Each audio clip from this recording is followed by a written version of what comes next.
Hi, Sietse van der Woude, Senior Executive Modernisation and Safety at the the Minerals Council South Africa.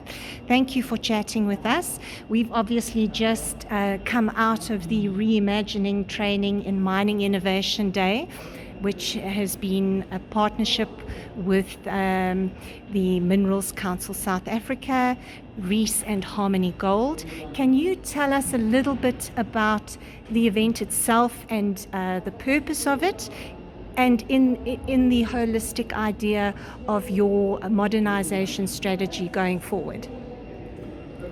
Thank you very much. So I think let me start with the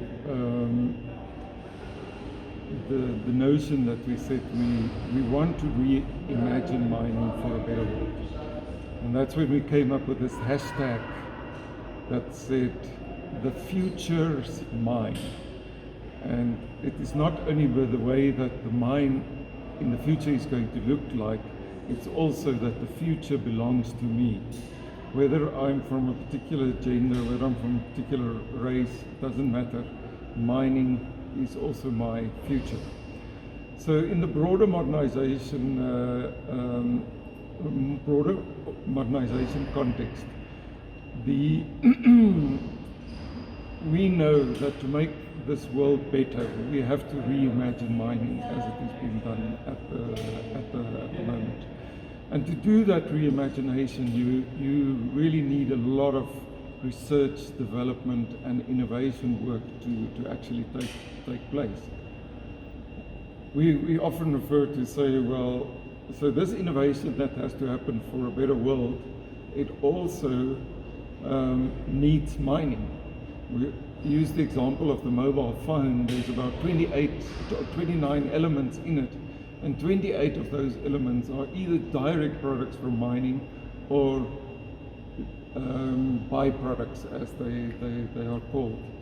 So, mining is definitely necessary for this better future that we're looking at. Then at the same time, as much as we say that innovation needs mining, we also say that mining needs innovation. Our numbers, if you look at the past decade, our productivity went down by about 7.6%. Our increase in costs is about 2 to 3% real increases every year. So that's just a pathway that's not sustainable. So we have to think very, very differently in the way that we approach the mining of the future. In our South African context, what is critically important is that we adopt a people-centric and not a technology-centric approach. The technology is there to help and to augment and to supplement. That's the role that the technology should be playing. But in essence, the core of our work should be people-centric in nature. So, often when we talk about modernization, the first question that arises is, what about jobs? Mm. And we have, through our work, shown that if we going to continue business as usual and therefore do not do any modernization, we could lose 200,000 jobs in the next 10 years. Goodness. And that, together with that, we support about 2 million livelihoods. So that is a massive impact that mining can still have in the future, as long as we can extract the minerals in an economically viable manner. So this people centricity is something that we've been focusing a lot on.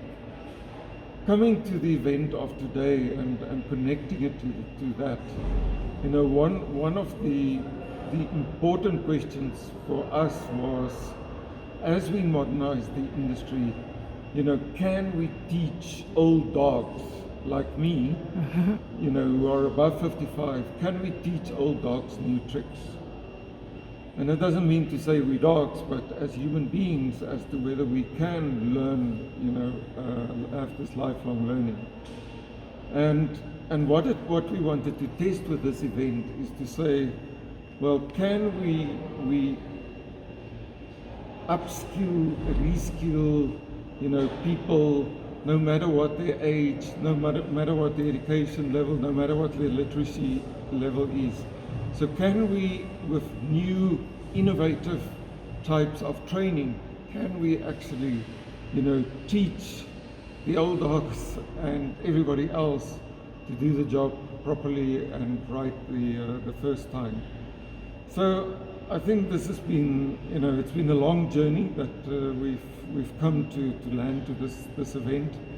But I mean, it's very, very exciting because it speaks to the people centricity, that we want to give the best possible training to people who, through no fault of their own, have challenges around education levels, around literacy levels. If there's a way in which we can teach them, that can make a massive difference as we transition towards this more modernized mining. So it's people-centric, and it is 4IR technology enabled. So the technology is very cool and very amazing to see, but it is really must be an enablement of the training for the people, so that the people are better trained, they do things in a healthy way, in a safe way, in a productive way, and also with as little possible physical demands, that current mining requires. So that's just a bit of the story, the history, and why this event is so amazing for us, and that we could partner with a mining company who put up their hands and said, look, we want to look at how we can improve our training to get zero harm production. And to work with the company, I mean, they have just been phenomenal. The Reese team and the Minerals Council team, just phenomenal in bringing this all together and saying, look what is the art of the possible with this technology. Well, I must say it was a fabulous event, really well structured, and what we saw today was really a wow factor as far as what's possible when it comes to learning and development. So thank you very much. Thank you for your input.